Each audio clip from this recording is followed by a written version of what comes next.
तो नमस्कार दोस्तों, कल यानी कि 10 तारीख है और रिजल्ट आने वाला है। सभी की धड़कनें थोड़ी तेज हैं, लेकिन उससे पहले प्रशासन के लिए अपनी इस जो एक तरीके से भ्रामक प्रचार प्रसार चलता है और लगातार कई बार से चुनाव आयोग पर सवाल खड़े होते हैं, उसको लेकर के सबसे बड़ी जिम्मेदारी होती है जिलाधिकारी की और कानून व्यवस्था को लेकर जिले के कप्तान की। यहां पर अभी ब्रीफिंग की गई है और दोनों अधिकारी मौजूद हैं और मैं इधर दिखाना चाहूंगा कि एक बार इधर दिखा जरा सा आगे आ जाएं गौर साहब। और ये इस तरफ से जो रास्ता जाता है वहां पर ईवीएम रखी गई है, वहां पर निगरानी कैंप लगा हुआ है और जहां पर सभी राजनीतिक दल अपने अपने वोट की निगरानी कर रहे हैं। लेकिन कल वो वोट खुलेगा और तमाम मीडिया कर्मी, मेरे जो साथी सीनियर साथी हैं और जो इंस्टीट्यूट में कार्य कर रहे हैं, जो सोशल मीडिया पर कार्य कर रहे हैं, वो तमाम एक्टिव रहेंगे और हर खबर आप तक पहुंचाने के लिए तत्पर रहेंगे। लेकिन सबसे बड़ी बात यह है कि कल शाम तक ही वास्तविक तस्वीर क्लियर होगी। जो दिमागों में एग्जिट पोल ने एक छवि सी बना दी है, क्या वो छटेगी या फिर से जो एग्जिट पोल है वो सटीक साबित होंगे, हम दिखाएंगे। लेकिन चलिए आपको निगरानी कैंप की तरफ लेकर चलता हूं। यहां तो इन्होंने सब कुछ बता दिया, जरा उनकी भी सुन लें। मैंने अभी आपको दिखाया कि जिलाधिकारी और एसएसपी अपने मातहत अधिकारियों को निर्देशित कर रहे थे और कह रहे थे कि किस तरीके से चुनाव कराना है शांति के साथ। लेकिन साहब कुछ लोग यहां पर बैठे हुए हैं, कौन है ये बेचारे जो निगरानी कैंप लगाकर इन्हें निगरानी करनी पड़ रही है। जी हाँ, ये विपक्ष में थे, अब सत्ता पक्ष में आने के प्रयास में थे, लेकिन अभी तक एग्जिट पोल ने इनके जो भावनाएं उमड़कर आती हैं उस पर रोक लगाई हुई है। कल क्या रहेगा वो कल बताएंगे, लेकिन फिलहाल निगरानी क्यों कर रहे हैं वो जान लेते हैं। क्यों बैठना पड़ रहा है साहब?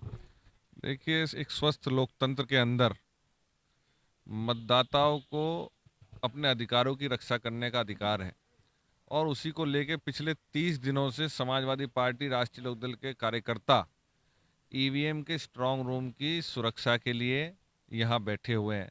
मैं सबसे पहले आपके माध्यम से उनका धन्यवाद करता हूँ कि उन्होंने दिन न रात देख के 24 घंटे मतदाताओं के सम्मान के लिए यहाँ बैठे रहे और 29 दिन अपने जीवन के उनके इतिहास में दर्ज हो गए। कल सिर्फ कुछ ही घंटे बाकी रह गए हैं, कल रिजल्ट आना है। एग्जाम तो आप लोगों का हो चुका, क्या उम्मीद है? देखिए, जो बच्चे तैयारी 5 साल पूरी करते हैं उन्हें रिजल्ट की टेंशन नहीं हुआ करती। तो लोकतंत्र के अंदर जो 5 साल में हमारा पर्व आता है, इसकी तैयारी हम सब ने पिछले 5 वर्षों से दिन रात मेहनत करके करी। तो कल आप सब लोग जानते हैं कि पूर्ण बहुमत की सरकार महागठबंधन की बनने जा रही है।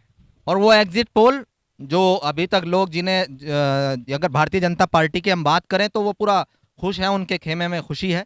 जनता ने भी एग्जिट पोलों की एग्जिट पोल बना ली है। अब एक राय जनता के बीच चली गई और आप देखेंगे कल शाम को जो उन्होंने दिखाया था और असली प्रमाण क्या आता है, उसमें बहुत बड़ा अंतर देखने को मिलेगा। पर हाँ, निश्चित रूप से सरकार ने भी अपनी क्रेडिबिलिटी खो दी और इन एग्जिट पोल्स ने भी अपनी क्रेडिबिलिटी खो दी। यानी कि आपके पक्ष में महागठबंधन की महाविजय होने जा रही है।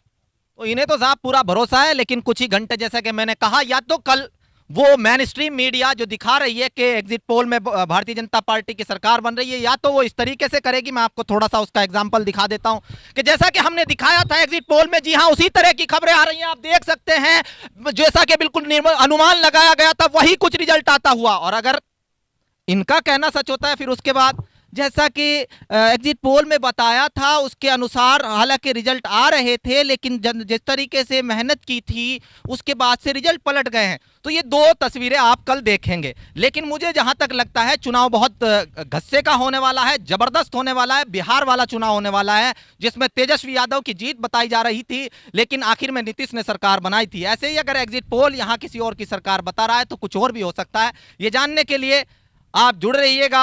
तमाम वो सोशल मीडिया के चैनल जो हमारे साथी लगातार मेहनत करते हैं उनका भी हौसला अफजाई करते रहे। हम मानते हैं कि मेन स्ट्रीम मीडिया के पास बड़े बड़े संसाधन हैं, उनके पास लाइव करने के और अन्य तरीके से कुछ बहुत बड़ा एडिटिंग सिस्टम है, लेकिन हमारे पास सिर्फ आप लोगों का प्रेम होता है।